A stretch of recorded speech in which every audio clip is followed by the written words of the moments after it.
Welcome back. The basketball addicts are back at it, and Kane Fitzgerald was asked about the ejection of LeBron James. This is what he had to say. It was a culmination of a couple different acts. Immediately after the no call, he turned and threw an air punch, hiya, Hadouken, at me directly, and then he aggressively used vulgarity in my ear a few times. All right, LeBron went all Jackie Moon on Kane Fitzgerald.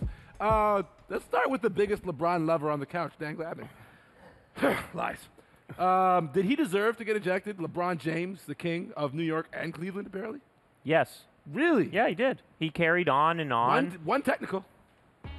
He knows what he's doing out there, okay? And he's been getting away with it for years. You don't always see him show that amount of anger, but look, come on. Like, you're going after this guy.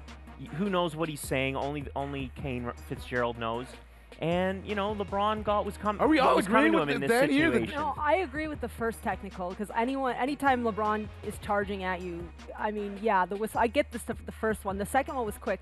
My issue with this, Dan, and I do agree, and there needs to be consistency though, because what he said there, if that's something he said 2 weeks ago. Like, there has to be some sort of consistency, I think. I mean, in the last 2 weeks now, or the last week, right? LeBron and Anthony Davis have both got ejected, and those are big stars. So is that something that's going to start happening more? I'm curious to see. Because well, sometimes you just step on somebody else's trigger point, and it's hard to be consistent about that because emotion is so much a part of it. But he's LeBron James. That doesn't matter. Why are we at the game? It was like, you know, it would have been one thing if he kept going. It was first whistle. I'm curious as to what he said to make that trigger go. He still has to comport himself in a certain sportsmanship, and in this situation, apparently he didn't. In this case, he got trust with the ref. Oh my goodness! I think are you running for office, Dan? Jeez, you.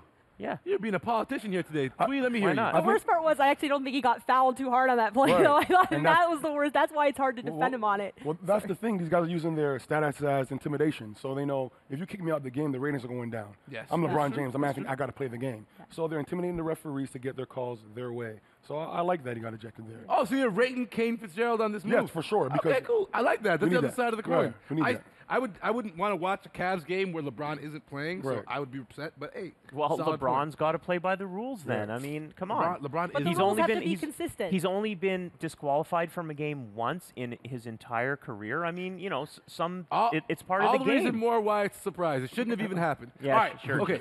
Now, a few weeks ago, Dan, the world was panicking. We were warring. But the world was panicking over this Cavs team. Oh, they're too old. Oh, they don't have enough knee juice. Oh, this, that, and the third. I think they've won 8 straight games, or 9 now, and they're sitting at 3rd in the Eastern Conference. Is it time for the haters to calm down? I mean, the haters were looking for any reason to get on the Cavs. So you were looking for any reason to get on the Cavs? For me, it wasn't a question of knee juice. Is that what you call it? Yeah, knee juice. Okay. Knee juice. I don't think knee juice is a problem. I don't think they're slumping for any reason. I just think they didn't care yet, and I think they would agree with that. The season started super early. They hadn't got themselves going. I disagree with that. Those I completely disagree with that. Those games they lost in October did not matter one bit. It was practically preseason to them. And this is a team that's been very vocal about really turning it on when playoffs come too. And for me, I was just like, all right, they'll still pick it up at some point. They've been vocal about it. LeBron James has talked about, we're going to play when we get to the playoffs. They're going to get there. They can and turn you have it to on at also any understand they did have some big, losses and incomings that, Isaiah Thomas, what's he going to do? So they did have some adversity in different players and stuff. I completely disagree with the idea that they didn't care. You want to know why? Because look at LeBron James's minutes. There you go. They cared. But what people don't remember is, remember year 1 in Miami, and people keep bringing this up. There's a lot of new guys that have to acclimate themselves to playing with the best player in the league. Oh, please. That is such an excuse. I think it's a little bit of everything. LeBron was out there playing because he has a historic legacy to work on. That is being measured by his stats and his titles and nothing else. No. Wins and losses in October.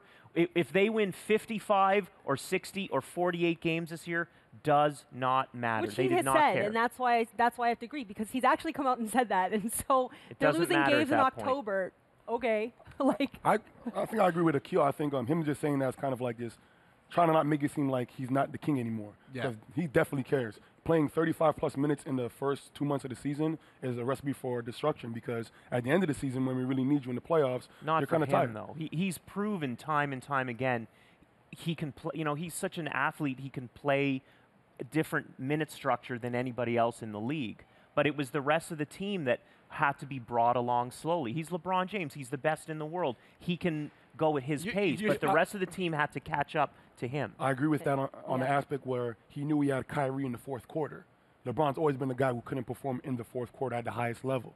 So now with your minutes going up right now, who are you going to pass the ball to in the fourth quarter? Isaiah Thomas? It's going to be Isaiah Thomas. Well, it's going to be weeks. apparently in a couple of weeks, but one guy that is not going to be available for him to pass the ball to, and who is not the type of athlete that you can offer him any type of minutes and he'll succeed, Derrick Rose. Yes. Derrick Rose took some time away from the game. I believe he's back with the Cavs right now. He's not playing. He's contemplating the end of an up and down, but I think historic career when you talk about the first couple of years in the league and then MVP season.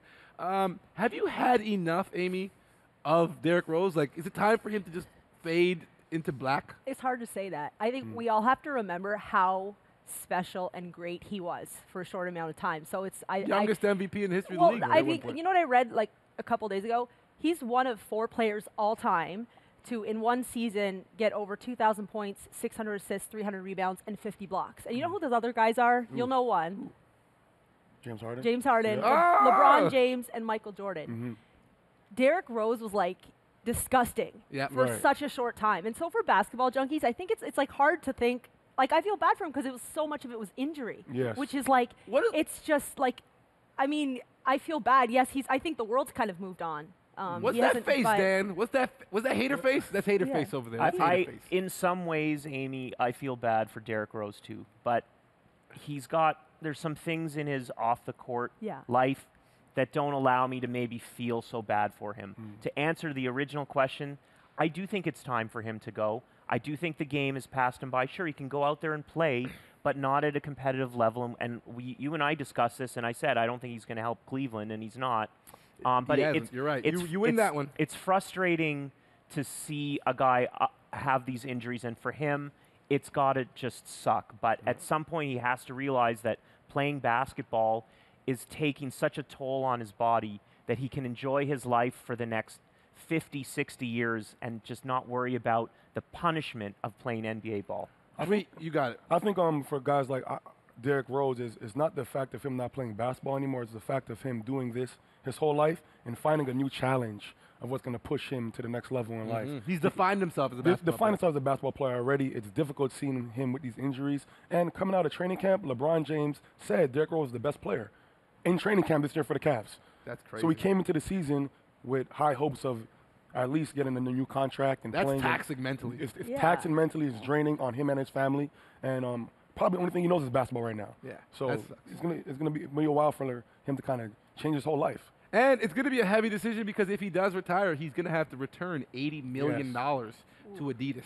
In that case, I'll just play till my legs fall off. I ain't giving back $80 million. You're tripping. I ain't Dave Chappelle. Listen, still more to come on Canada's Home for Talking Hoops. We got to talk about the atrocity happening in Memphis. They can't win a game, and they've lost the coach. Take that for data. Hangout!